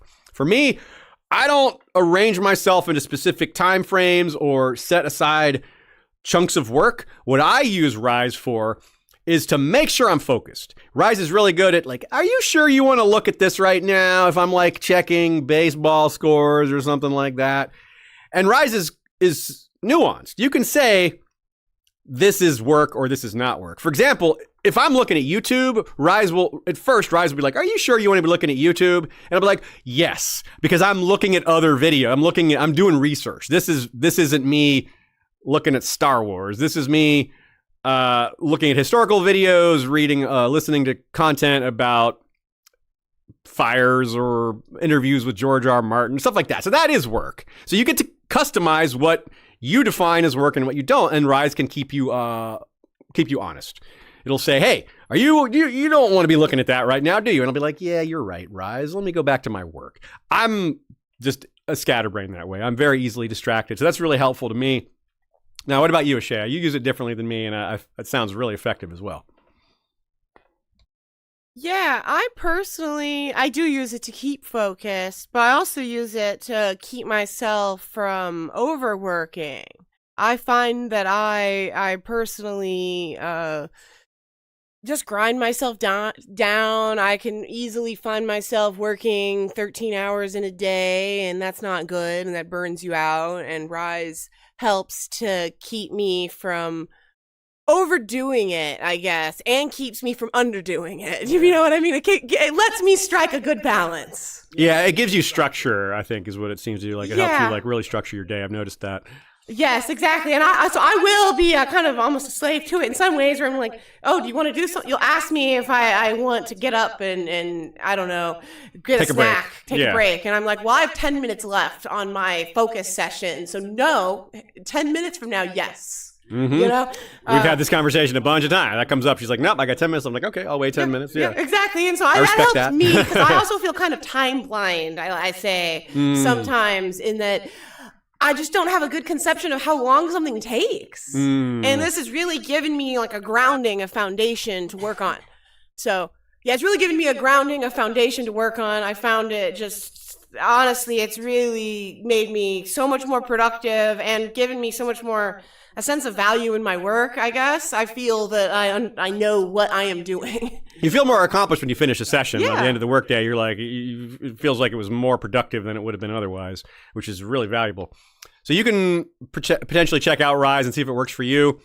We got the link in the description there, both from podcast and video versions. And if you use the code Westeros3, you get 25% off all payments within the first 3 months with Rise. That's RIZE. Westeros3 is the code to get 25% off. Amanda Molyneux says, it's okay, Wildfire. I also get more volatile with age. Good one. Christina K says, the comment about it being bright reminds me of welding, or how magnesium burns. Ooh, yeah, magnesium burn. Yeah, you also get, like, people talk about that with Dawn, and how Dawn is really bright, and how maybe there's magnesium inside the blade that would accomplish that or account for that. Good call, Christina K. Deep cut there. Cut, see what I said. Gerald Garcia says, in the 7 Years' War, the French blew up their own fort at Crown Point, New York, to deny it to the Brits. The gunpowder explosion lifted the 4-story tower with 12-foot thick stone walls several feet off the ground. Holy crap. The whole fort? With 12-foot thick stone walls, 12-foot thick stone. Well, I said stick walls. That would be easier to lift. But 12-foot thick stone walls, not so much. Wow. So we really could be looking at the Red Keep. We were joking about the Iron Throne just flying off into Blackwater Bay, but that might not be so silly. That might be quite possible. I mean, to see only the Iron Throne flying in green flame across the water, that might be a little bit much. But the idea, but that much force behind the explosion, apparently that's not so crazy. Wow. We've looked at past examples of wildfire use, accidents, why King Aerys' caches are very likely a bomb waiting to go off, and some other things. But for that bomb, someone has to light the fuse, right? Even though a lot of it's pointing at Cersei, we've talked about how it doesn't seem right for the climax for it to be her. She's maybe a green herring for that. So, because a lot is pointing to other characters as well. We can't ignore the foreshadowing for her, but there's so much more foreshadowing on these other characters, or at least a similar amount. And they can't all burn it down, right? The city can't burn down 3 times. That's part of why we think Cersei's just going to do serious damage, but not actually fully destroy the city. Which would be ironic, because she's the only one of the ones we're talking about who's intentionally planning on using wildfire that we can tell, right? So it appears that someone trying to take King's Landing is more likely to set off the caches than Cersei herself, who's actually intending to use wildfire. That's a great irony. Irony? Great irony. What? So this possibility hangs over many possible plot lines, all of which could intersect and overlap. So again, let me bring up Varys again briefly, because he, again, might know where some of the caches are, even if he probably can't know where all of them are. And if he did know where they are, why hasn't he dealt with them? What possible benefit to him is there to leaving those untouched, to leaving them there? How does that help him capture the city for his king? Like, his own candidate might just blow up. That's not good. Or he could blow up. Like, why does Varys want to be walking around in a city or a castle that has that threat hanging over him personally as well as everybody else? And if Varys does know and left them there to some advantage, because like, well, this could be useful in the moment to set off some chaos. I don't think even Littlefinger wants that sort of chaos. The city burning in the midst of him trying to take it. Yeah, I don't think so. And Varys is thinking long-term and longer term. He wants to establish a new dynasty. He's trying to have Aegon win the throne by being a savior. Burning down the city is not savior business, right? That is the opposite message. Like, if he could somehow make it look like Aegon stopped the city from burning, then that's the kind of thing he would want people to believe about Aegon, not that he used that tool and killed a bunch of innocents. That's not savior stuff, right? And this is where I come back to the disease thing, though, and this is what's going to port us over to Jon Connington. Not everyone is so delicate. Varys might be wary, but Varys isn't running the armies. Jon Connington and Aegon are.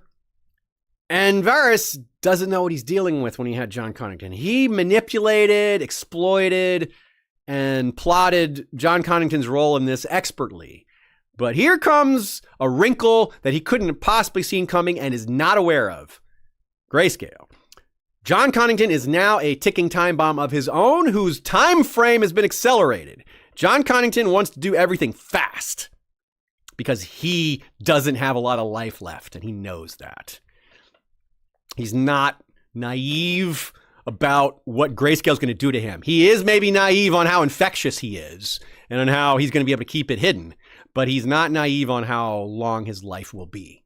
He knows he's dying. So Varys has accounted for a lot, but he hasn't accounted for the fact that Jon Connington is going to push his foot on the accelerator because he's out of time himself. He's losing time himself. Let's move on to that. The Stony Griffin. The Stony Griffin with an E, S-T-O-N-E, Griffin, E-Y, because Stony Sept is spelled that way, and that's a big part of what we're delving into with Jon Connington today. He is a major candidate to do some or lots of burning of King's Landing. One of his biggest regrets is not burning Stony Sept at the outset of Robert's Rebellion. This is a man whose entire mission in life is to make good on his failure of the past. He won't hesitate to commit an atrocity or three if it delivers the end result he's looking for. And he's looking to move fast. When you're looking to move fast at violence, at war, that means collateral damage, more likely to cause harm, more likely to do things that you weren't expecting, more likely to have things spiral out of control. And Connington, of course, wasn't on TV. So we would expect a lot of this anyway, though. But because he wasn't on TV, that just throws off all of our predictions from what we could see there. Because, like, well, some of his plot line was given to somebody else. So we can't predict it. We can't predict that all the things we would have normally predicted because we have this whole missing element here. Like, how do we factor Dany into what we saw on TV when we don't have Jon Connington and Aegon, which seems more important or just as important? Don't forget, Jon Connington was briefly hand to the king for Aerys. And he was exiled after losing the Battle of the Bells at Stony Sept. He arrived with his army, knowing Robert was there. He knew Robert was inside the city somewhere. And Robert was hiding because he was buying time for Ned to arrive with his army to relieve him. And they would have an army together. They could fight, blah, blah, blah. So Connington knew that was happening. He knew Ned's army was on the way, but he got there first and figured, okay, I can get Robert before Ned arrives. And if he had, the war would have stopped right there. That would have been the end of the war because he would have had Robert in his possession, and that's the end of it. And Connington tried to do a lot of things to get the town to give Robert up. He hung people in crow cages. He took hostages. He searched everywhere, including the sewers. And, of course, where Robert was actually hiding is a brothel called the Peach. where he fathered a child with a punny name, Bella, for the Battle of the Bells. This is followed up many years later by Bella joking about ringing Gendry's bells, which didn't happen, luckily for them and us, because they share Robert as a father and didn't know that or don't know that. So that would be incest, accidental incest on their parts. They didn't hook up, thankfully, yeah. It'll be funnier the day Gendry's father is revealed, assuming he finds out one day. And he's like, whoa, I almost banged my sister. Well, he won't think that because he didn't almost bang her. She might think that, like, oh, I almost banged my brother. But if he is ever recognized for his birth, if he somehow ends the books as the Lord of Storm's End, again, we can't predict that for sure because there's also Edric Storm out there. There's 2 candidates at least for that. But we can kind of hope that whichever Baratheon bastard gets Storm's End, assuming that's what happens, that they make a home for the other Baratheon bastard. Maybe Bella could go live at Storm's End instead of, at the Peach or whatever. There's a lot of them. There could be a whole mess of Baratheons living at Baratheon bastards living at Storm's End. That'd be cool. Now, Jon Connington was in denial about how he handled Stony Sept for a long time. He isn't in denial now, but he was when his exile began. Take note of this conversation here and what his friend tells him he should have done. Tywin Lannister himself could have done no more. He had insisted one night to Blackheart during his first year of exile. "There is where you're wrong," Miles Toyne had replied. "Lord Tywin would not have bothered with a search. He would have burned that town and every living creature in it. Men and boys, babes at the breast, noble knights and holy septons, pigs and whores, rats and rebels, he would have burned them all. When the fires guttered out and only ash and cinders remained, he would have sent his men in to find the bones of Robert Baratheon. Later, when Stark and Tully turned up with their host, he would have offered pardons to the both of them, and they would have accepted and turned for home with their tails between their legs." He was not wrong, Jon Connington reflected, leaning on the battlements of his forebears. "I wanted the glory of slaying Robert in single combat, and I did not want the name of Butcher. So Robert escaped me and cut down Rhaegar on the Trident." "I failed the father," he said, "but I will not fail the son." I like the parallel George throws at us here. Toyne says it almost the way Aerys would have on TV.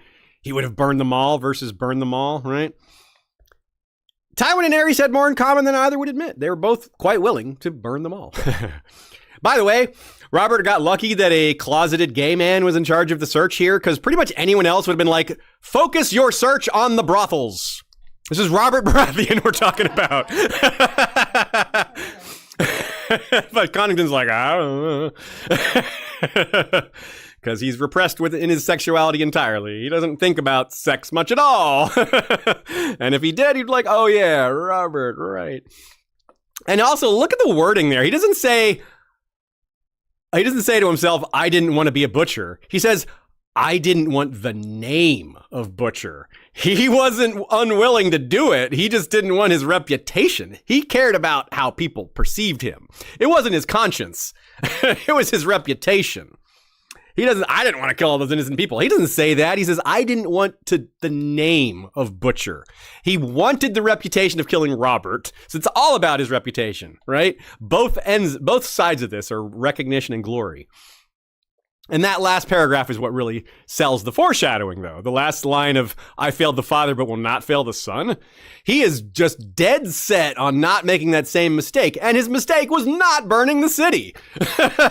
He will not scruple, not hesitate to burn a city if that seems to be the right call, or it's just a thing he'll need to do.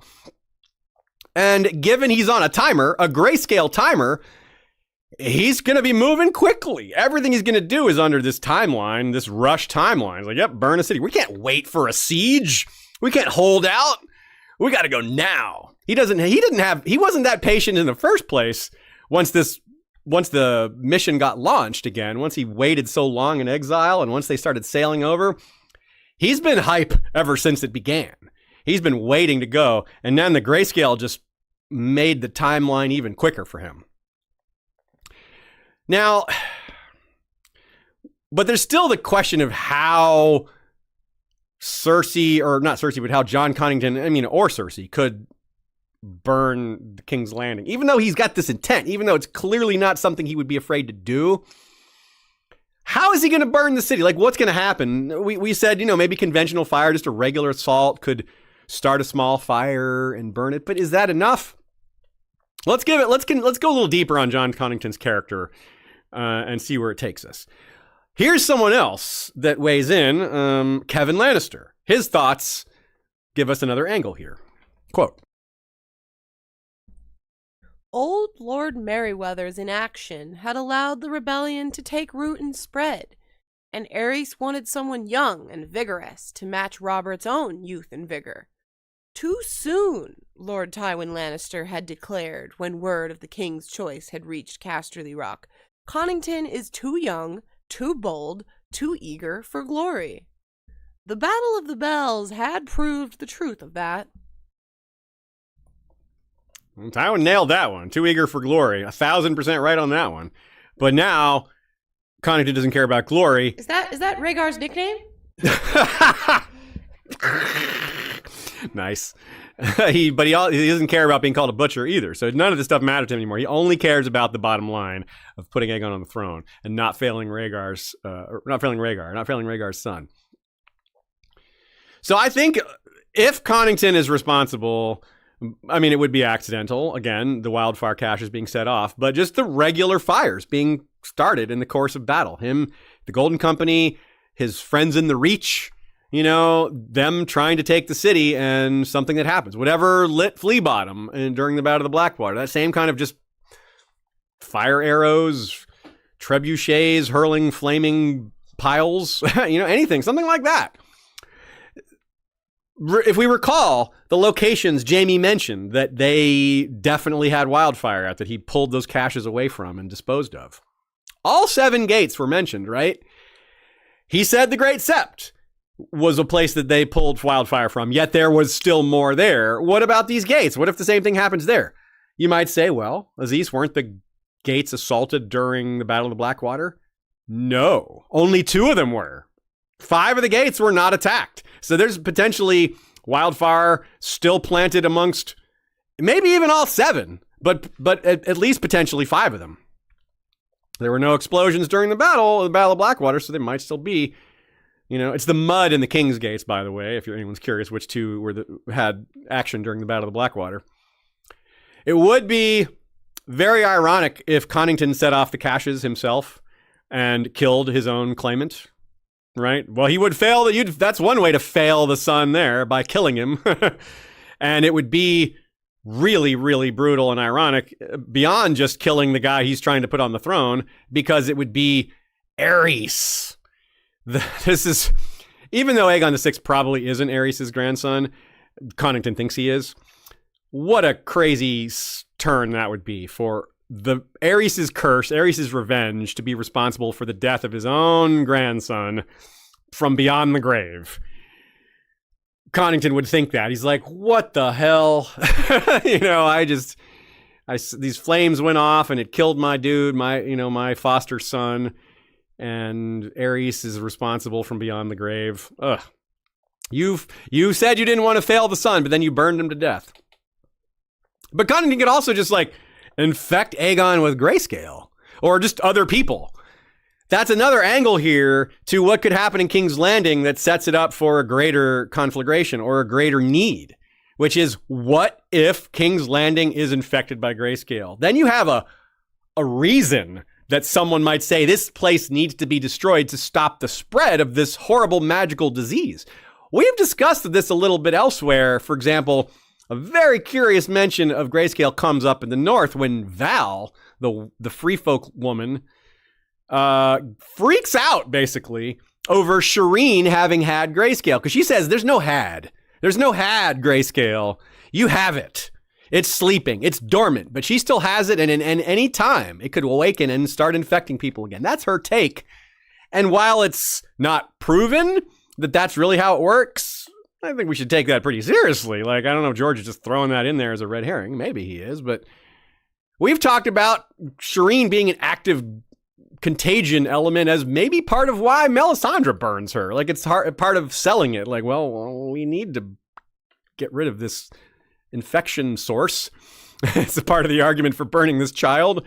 I'm not saying I support that argument, but you can see why some people might be like, yeah, we're all going to die, if she infects us. And again, this brings us back to Bloodraven and the burning of the corpses during the Great Spring Sickness. So there is a compelling reason to ruthlessly kill a bunch of infected people if it prevents the spread. So could we be looking at a situation where King's Landing needs to burn in order to prevent a continent-wide epidemic? Maybe that's going too far, but I think it's worth considering. Recall that example in Book 1, where Pycelle describes his youth when Lord Hightower locked the city gates to prevent plague from getting out. The plague was in Old Town, and he locked the city gates and locked down the ports to make sure it didn't spread. Of course, the problem with that was when the plague passed, the inhabitants of Old Town were pissed at him. And when he, toured the city with his son, a riot started and they killed him and his son. So he did the right thing, probably. Like, locking the gates probably did prevent the epidemic from spreading elsewhere. It was a brutal but correct thing to do, probably. But the rank and file, commoners and peasants didn't perceive it that way, and they just wanted their revenge. Now, why would an army be packed into King's Landing? That's a possibility. It's something that could make this all worse, make it all more dangerous. We talked about people packing together in winter for warmth. But there's There's also the possibility of them hiding or defending the city against a different army. For example, the Dothraki. Or against the Golden Company. It could be the Golden Company attacking the city, or the Golden Company inside the city defending against Dany. Something along those lines. An army of Dothraki and Unsullied would be a good reason to hide behind walls. Right? But what if you're hiding behind those walls and Grayscale is breaking out inside the walls while that's happening? It's not shelter if you've got plague bearers with you hiding. Like, that's worse than facing the Dothraki and the Unsullied, probably.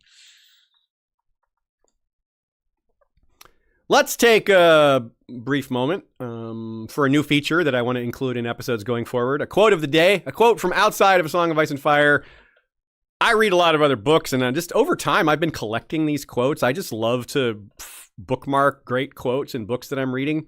And I thought it would be fun to share some of them with you all from time to time and tell you where they came from, and you might want to read these same books. This first quote is, "One day you will see that it is a mistake to love an empire, or a throne, or a crown, because those things cannot love. They can only die." That's from The Bright Sword by Lev Grossman, who's the author of The Magicians. I really enjoyed that book. It's one of the most recent books I read. It's as you can tell, well, maybe not. You probably can't tell, actually, from that. It's an Arthurian story, and it's a clever Arthurian story. It has some modern takes on it. It was written in 2023. And you can listen to it on Audible if you go to our website and download a free trial of Audible, or you can get the book through our website. Just go to our website and browse around. There's a lot of ways to support our show and get involved in some of these great books that I'm going to start dropping knowledge about from time to time. Yeah, why not? Return of the Dragon, our final section. We saved Dany for last because she's the most likely to be involved in all of this and the most important and prominent character that's involved in this as well, because she's one of the biggest characters in the story, and bigger than Connington, bigger than Cersei, and she's the daughter of Aerys. And unlike him, who thought wildfire might make him into a dragon, she already has dragons. But still, Aerys' dreams and madness are very curious to us with regard to this topic. Why did Aerys and Aerion Brightflame and Aegon V think wildfire was so important to bringing back dragons? Or why did they use it at all? Why did they think it was an element? What got them on that track in the first place?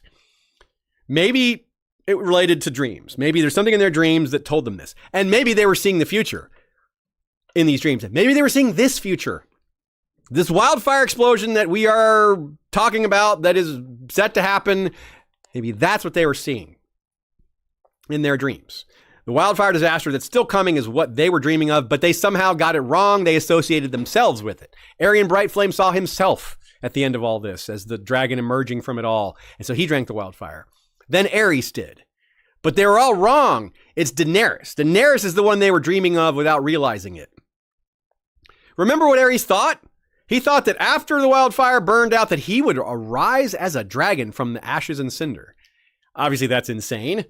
But if you try to parse or drill down that insanity, it could be along the lines of what Dany dreamt or what she's been having these voices tell her for so long, to be a dragon. Aerys got it wrong. He took it literally. It wasn't going to make him into a dragon, but doing those things is dragon behavior.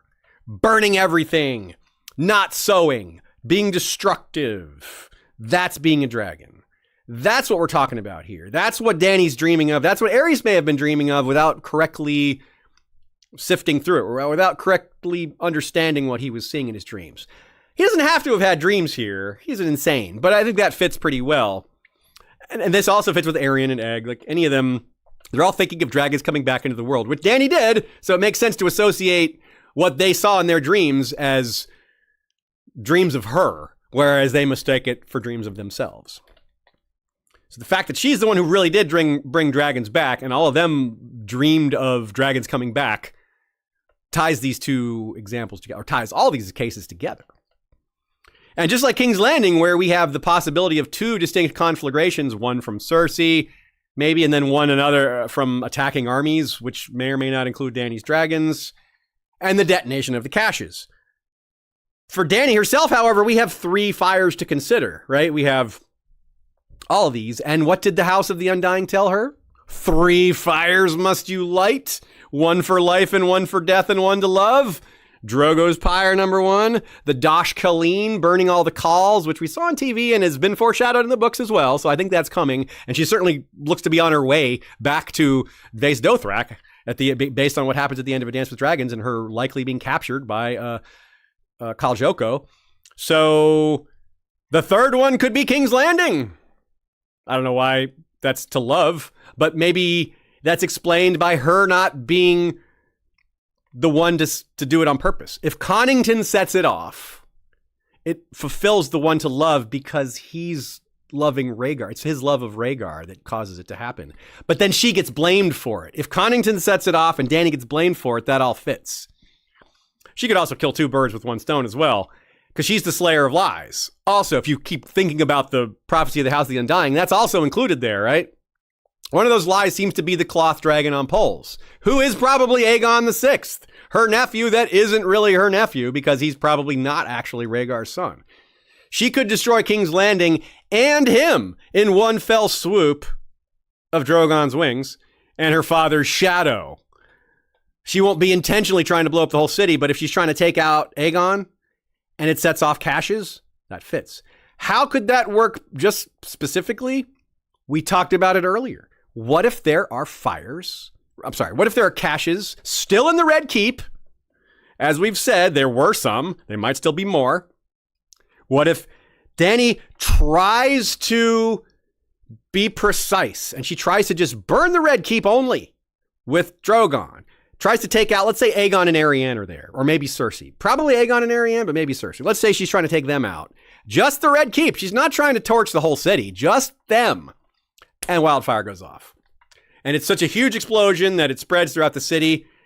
Again, as we said at the beginning, no one's going to blame Aerys for that. They're not going to know anything to do with Aerys. It's going to look like Dany's fault to a lot of people. Even if it doesn't make sense, like, where did this green fire come from?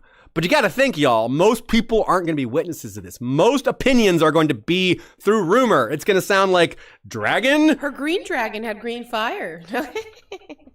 Dragons fire, city burns. How could it be someone else's fault?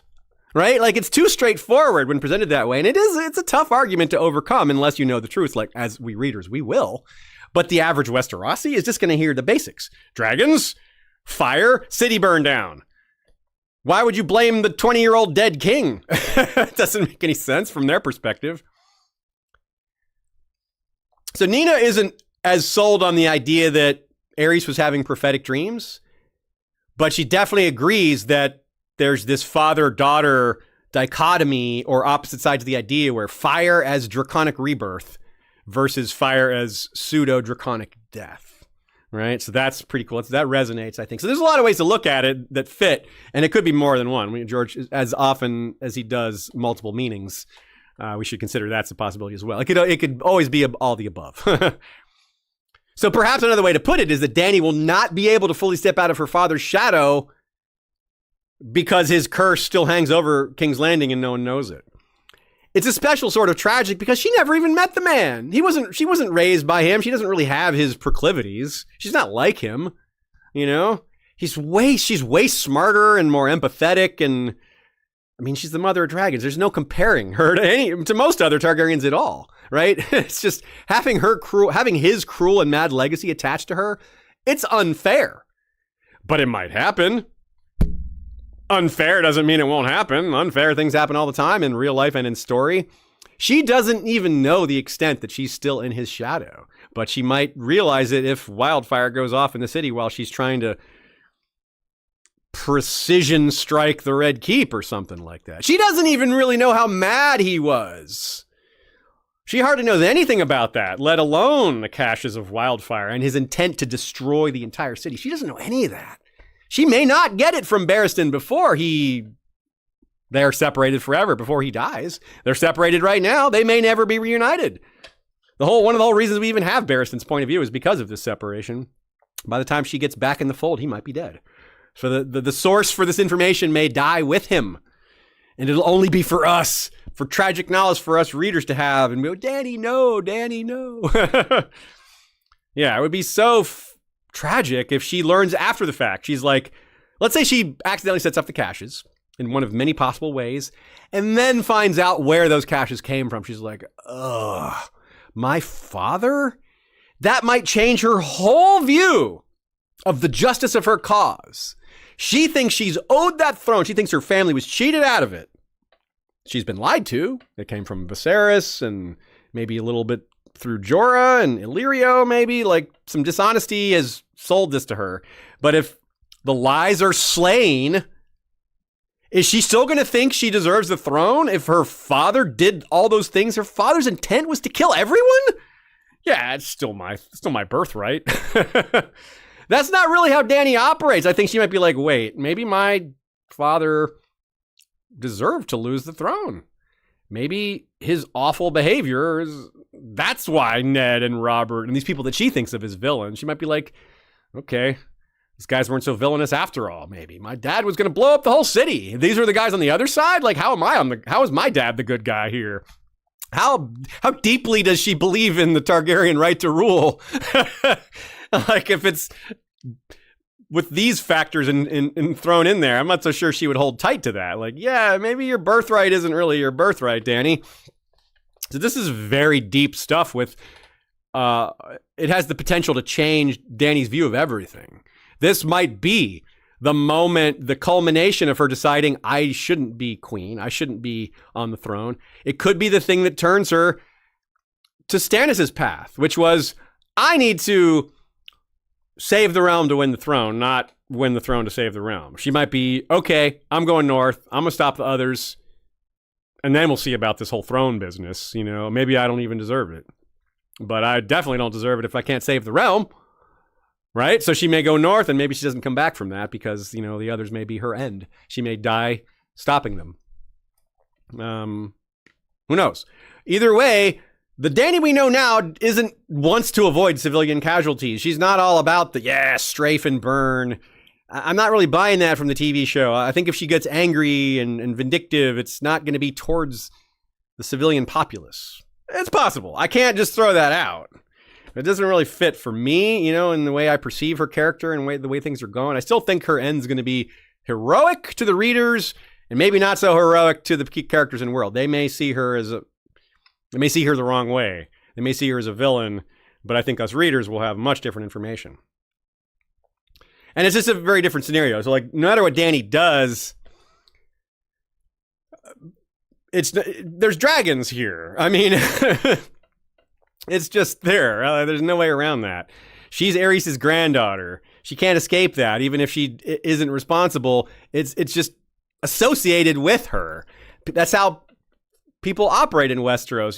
The crimes of the family are all connected. Like if a son commits a crime, it reflects on the entire house. That's just how Westerosi people think. So Dany's going to be blamed, even if it's not her fault at all. And it won't be her fault at all. How could it be? None, as we've said, no one is responsible for setting off Aerys' caches other than Aerys. Even though you can't really pin it on him. It's hard to pin things on a dead man, but still, he did it. Yeah, I mean, like, even if you want to say, like, the pyromancers get some cult, but they're just I mean, like, they were all killed too. Yeah, they're dead. You can't blame them now. They're dead, and they still had to, like, if they hadn't listened, they would have just hired more people. Yeah. So I don't know. It's on Aerys. You're right. It's pretty hard. Yeah, it's like if you accept that no one knows about the caches, then it's hard to blame anyone for setting them off, right? I mean, maybe. We need to hold reserve judgment, maybe given on what actually happens, but it's hard to perceive it that way, in my opinion. And apparently Shay agrees with me. Maybe a lot of y'all do as well. So here's another piece of foreshadowing that might apply. Actually, you know whose fault it really is? Who's that? George R. George. Damn it, George. You knew. As soon as I started saying it, you're like, I know what you're going to say. The author. Damn you. So yeah, here's another piece of foreshadowing that might apply. It's pretty obscure, but I think there's something to it. It comes from the musical performances at the Purple Wedding, of all places. Quote, "A haunting ballad of two dying lovers amidst the doom of Valyria might have pleased the hall more if Collio had not sung it in High Valyrian, which most of the guests could not speak." My over-analytic review of those two sentences, actually it's one sentence, is that it foreshadows Aegon and Arianne burning to death in our new doom of King's Landing, perhaps set off by Green Flame, probably set off by Green Flame. The subtlety here is that no one sees it coming because it's spoken in a language that no one can understand. So no one even perceives the danger. So that's kind of cool. I mean, it might be a stretch, but it's fun anyway.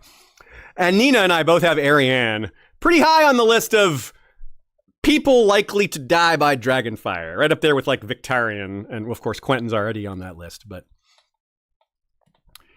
oh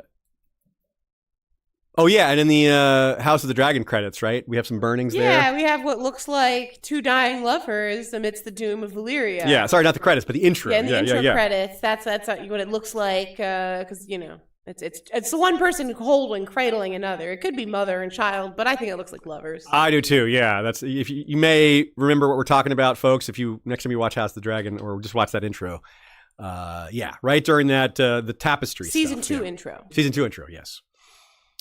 If you don't love the idea of Dany actually going mad, like I don't, this fulfills her tragic destiny a way where she keeps her wits, but still gets blamed for a level of damage she never intended. Still gets associated with the legacy of her father. Still has this curse of sorts hanging over her, which he doesn't deserve, but it will look like her fault. And maybe that's when we get into what might look like madness if she's just so pissed off that she's blamed for something that's not her fault that she does turn that on people.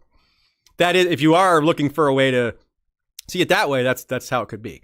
I mean, and that will be like everyone. If the city's destroyed, then there's nothing.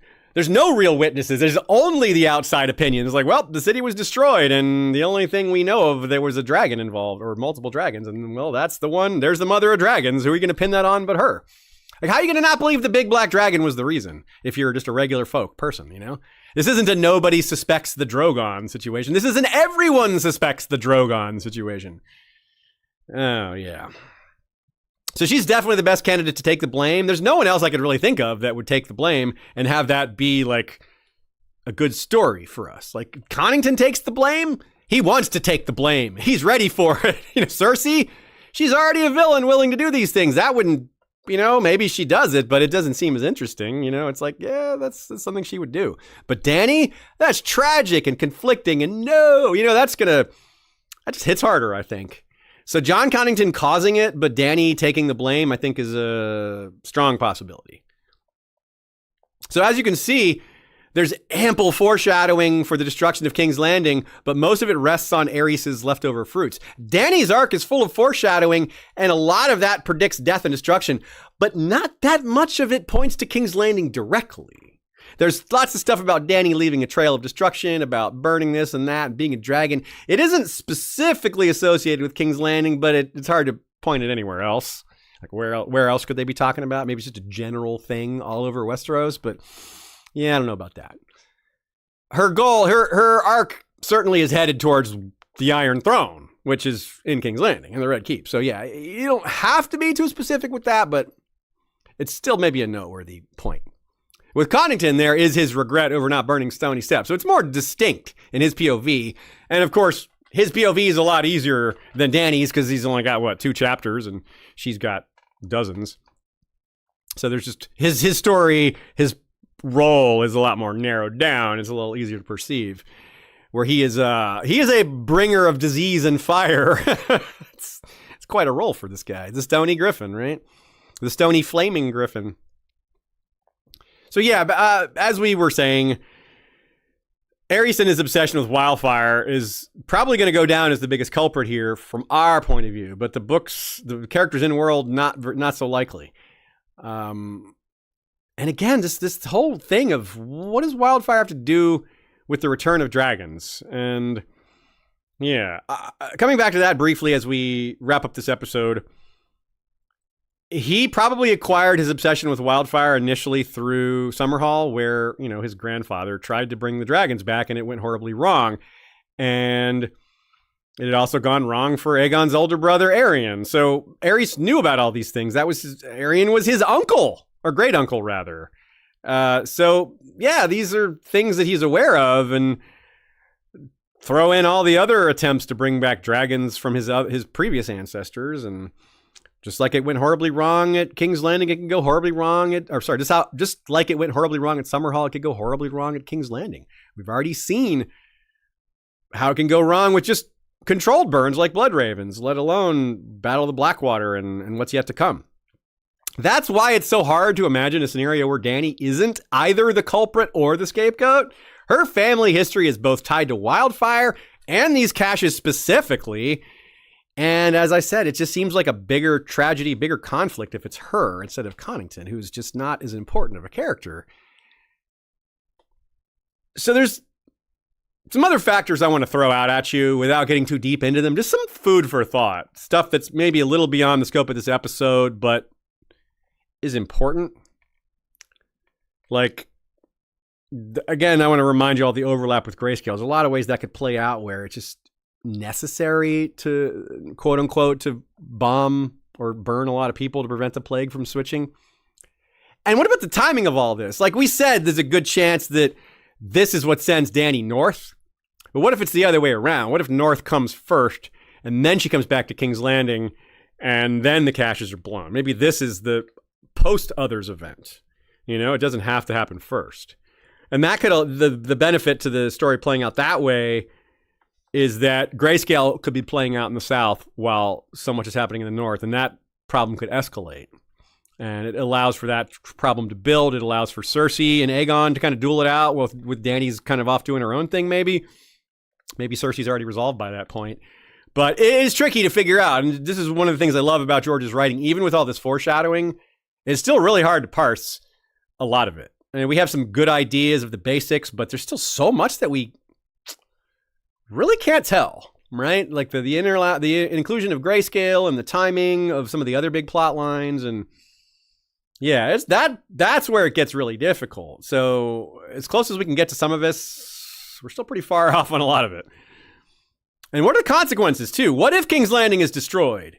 What if Dany is blamed for that? We say, what if Dany's blamed for that? What if we call it likely? But what actually happens if she's blamed for it? What does that mean? What does she do? Is that why she goes north to prove herself as the worthy by defeating the others? It's like, okay, I'm going to prove myself. Look, I will save the realm, y'all. And then she dies doing that, so it just doesn't happen. Or what if, using some of Nina's examples, King's Landing is like semi-irradiated, right? Like the doom, like it's not livable anymore. King's Landing is you can't live there. The capital's just gone. How does that change Westeros? How does that leave the series at the end? What if it's like the Shadow or Montaris, where just magical fallout zone, where just you can't live there for reasons that no one can explain?